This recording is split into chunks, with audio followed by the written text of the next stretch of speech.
everyone, this is Judy from HYPIA, and today I have the pleasure of interviewing Andreas. Hi, Andreas. Hi, Judy. Nice to meet you. How are you? I'm very well. How are you? Good, good. So I'm kind of nervous to interview an actual journalist who does this for a living. But yeah, can you introduce yourself a little bit, please? Yeah, so my name is Andreas Wolff. I was born in Berlin, Germany, and brought up there as well. And now I've been living in Scotland for the last 20 years. Wow. And can you tell us about your languages, please? Yeah, so I was brought up speaking German, as most Mm, Germans are. yeah.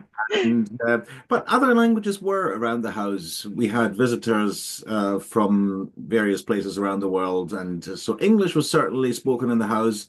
Some Spanish as well, as we have family in South America, and some Swedish as well, as some of Mm, our family have emigrated to Sweden. And yeah, so, but then I started learning English in school at mm, the age of 10, like most other folk do in Germany. yeah. And then went on to study French in high school. And the first 2 years in high school, I thought were pretty easy. So I thought, ah, well, I'll just also do some Spanish on the side, just as a hobby. And I Hmm. went to visit my cousins in South America a few times. So that was how that started. And then later on in high school, my school offered Russian, so I did Russian then. And yeah, the 11th year at high school is a year that a lot of folk in Germany spend abroad. So I spent half the year in France and half the year here in Mm, Scotland. mhm. So yeah, so I was able to get better at those two languages then, and yeah, and then after my time at school, I went to the law for faculty, studied law. Mhm. Mhm. But yeah, um, then unfortunately, I there was a time in my life where I wasn't so well, so I wasn't actually doing very much for for my law degree, Yeah. and it's instead um, did courses in Italian and Portuguese. Um, so that happened during uni at Latin as Yeah. well.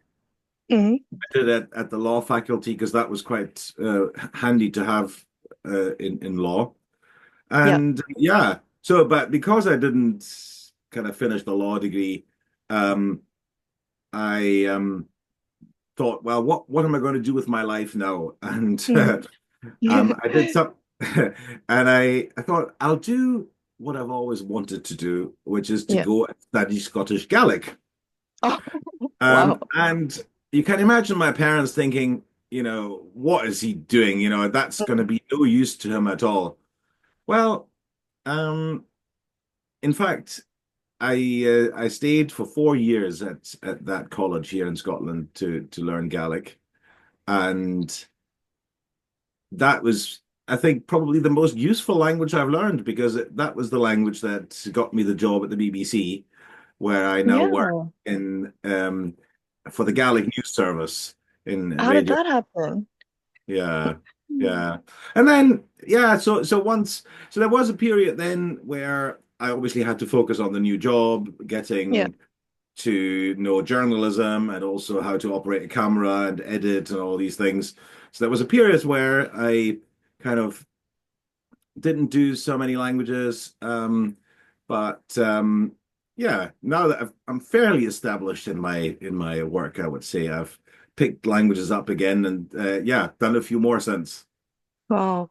But what did you find so fascinating about Gaelic or Scotland? Yeah, it's kind of hard to say. I really, really liked Scotland from an early age. Came here for the first time when I was 14. And Oh, I can't say I've seen the whole world, but I've seen most of Europe. And yes. certainly within Europe, Scotland was the place that I liked the best by far. And I'm not entirely sure what it is, The people are very friendly. Yeah. The country is very beautiful. I also like the culture. I like the Mm. fact that culture is a part of everyday life.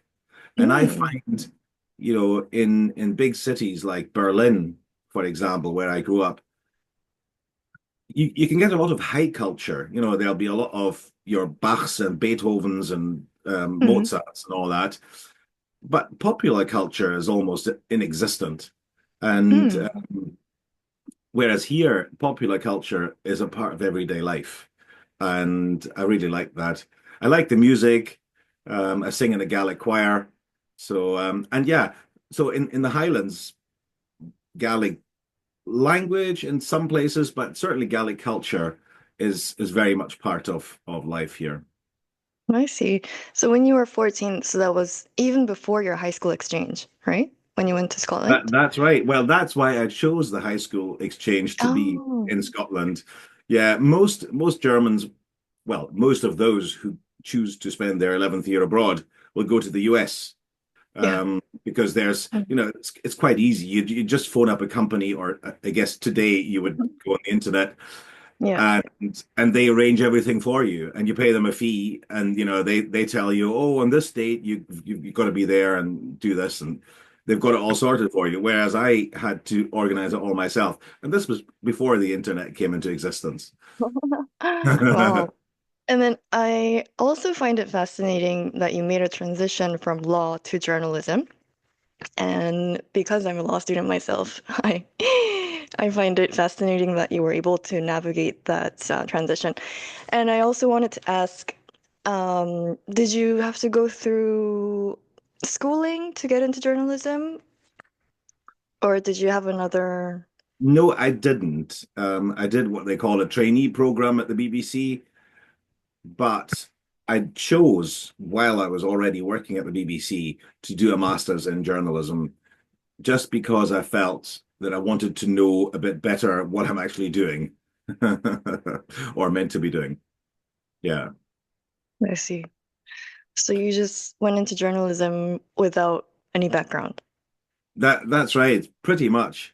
Um, I think the reason being that I spoke Gaelic, so that way I was able to offer, yeah, my services to them in two languages, in Gaelic and in English. I do sometimes do stuff in English as well, but I think because I spoke the two languages, I had kind of a competitive advantage, and also Mhm. because maybe in Gaelic the pool of people wasn't quite as big, the amount of people applying for one job wasn't quite as large. I see. But is it sometimes difficult to report in languages that are not your first language? Yeah, I mean, I guess for somebody whose first language is Gaelic, and these people do still exist, some of my colleagues, it's their first language, they probably don't have to think quite as much about what they're saying, how they're saying it. They maybe don't need two or three takes, but yeah, I think after 16 years on the job, I've got pretty used to it. Okay. So you work in English also, or just Yes, I Gaelic? do. Yeah, yes. Okay. And do you ever get to use your German when you work, or? Mm, Rarely. The BBC doesn't have a German service anymore. I think it stopped in Oh, the 80s, so long before I started. And the reason being that most Germans want to listen to the BBC in English. I think yeah. that's the reason. So there wasn't much of a demand for it. But that said, I did very recently report from Berlin on the German general election. Hmm. And yeah, of course, if you're in Germany and you're able to follow what's going on around you, that is a good thing. Okay. Yeah. And do people recognize that you're not a native speaker of Gaelic when they listen to your Gaelic, or is it That's a very good impeccable? question, Judy, and it's still a bit of a mystery to me. Hmm.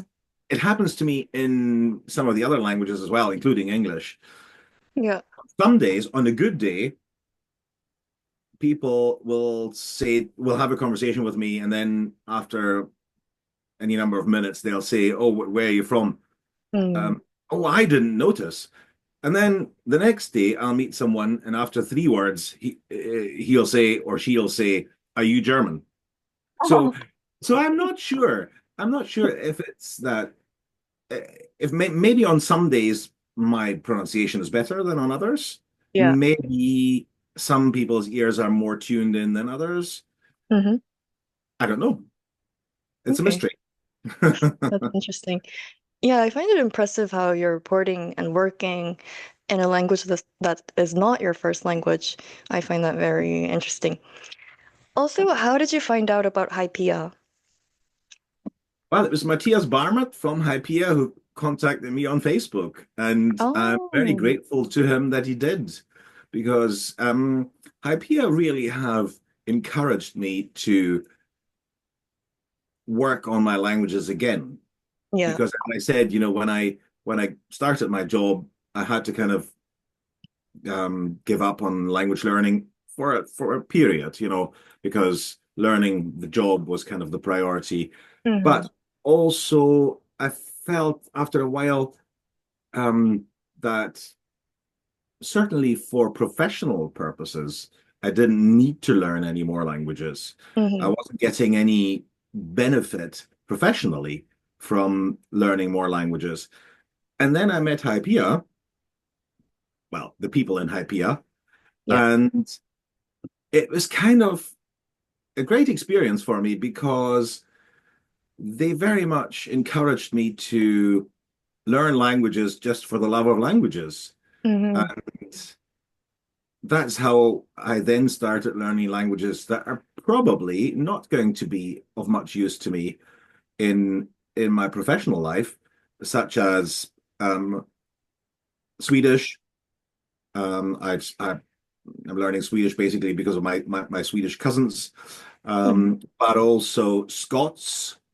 Scots being the third language that's spoken here in Scotland. So while Scots can be rather similar to English, Hmm.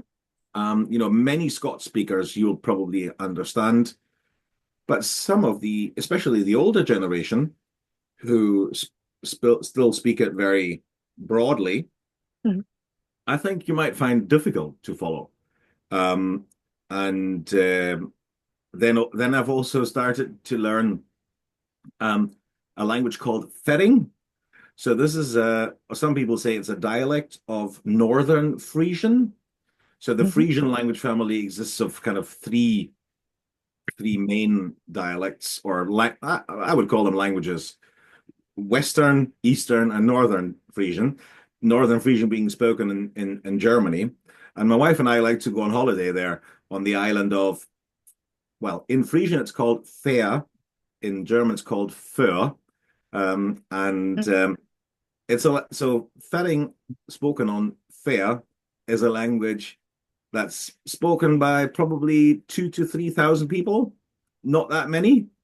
Um, and yeah, but that said, I said the same about Gaelic when I learned Gaelic. That would be no use to me ever. It's been the most useful, possibly the second most useful after English. So Hmm. who knows? Maybe I'll put Fetting to good use yet. Yeah, so you never know. Gaelic You opened never up so know. many opportunities for you. And yeah. Also, how were you able to reach such a high level in Gaelic? Do you have any tips or advice? Well, for a start, I dedicated 4 years of my life entirely to Gaelic. I did a Yeah. full degree course, what they call an honors degree in Gaelic here at a college that was dedicated to Gaelic alone. So the whole college life was in Gaelic. Mm. Everything was in Gaelic, and that certainly helped to get yourself immersed in the language. Um, and yeah, other than that, it's just a case of never stop. I still don't stop. I still have to look up stuff. Mm. Um, last week I was doing a report on seagrass. Well, I certainly had to look that one up, you know. Yeah, I see. And do you have any other languages that you'd like to learn in the future? Certainly. Well, for a start, I would say I've got to improve some of the ones that I've learned more recently. So that would include Swedish, Fetting or Northern Frisian, Scots, also Latin. I've registered for the course in Latin online this summer, and I in the past I've also had to go at Mandarin, and Mm. that didn't go very far because I was Yeah. kind of I tripped over the writing, you know, and Yeah. yeah, I need to give that one another go. So I think I've got quite a bit of work to do. I'm actually working on all of these in parallel at the moment, which I'm not sure if that's a good idea or not. Yeah. And but ahead of the polyglot gathering, which I'm hoping to attend Oh, in Brno this yes. summer, yeah. So I'm hoping to be able to use them there, and that's why I'm making a concerted effort ahead of the gathering.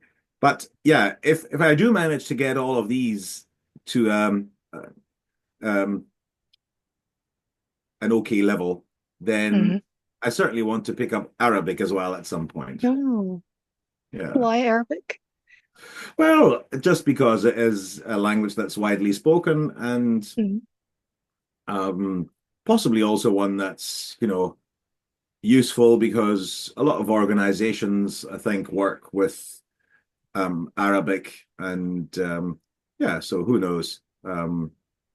I recently did an internal placement within the BBC. They have an internal placement scheme with BBC Charity, and they help to promote impartial journalism abroad. And Arabic is certainly a language that they use a lot. Oh, for Uh, impartial journalism? well, they go and train Hmm. um, journalists or aspiring journalists in countries around the world, Hmm. uh, not just in the Arab world. But so they certainly use a lot of Arabic, but also other languages. Um, yeah, but you've got to start somewhere. Yeah. Um, yeah, so I don't think I'll be going to Bruno this summer, but I hope to see you in other future polyglot events. And thank you so much for your time. And yeah, I hope to That see would you be in other lovely. HYPIA exchanges. Thank you very much, Judy. You.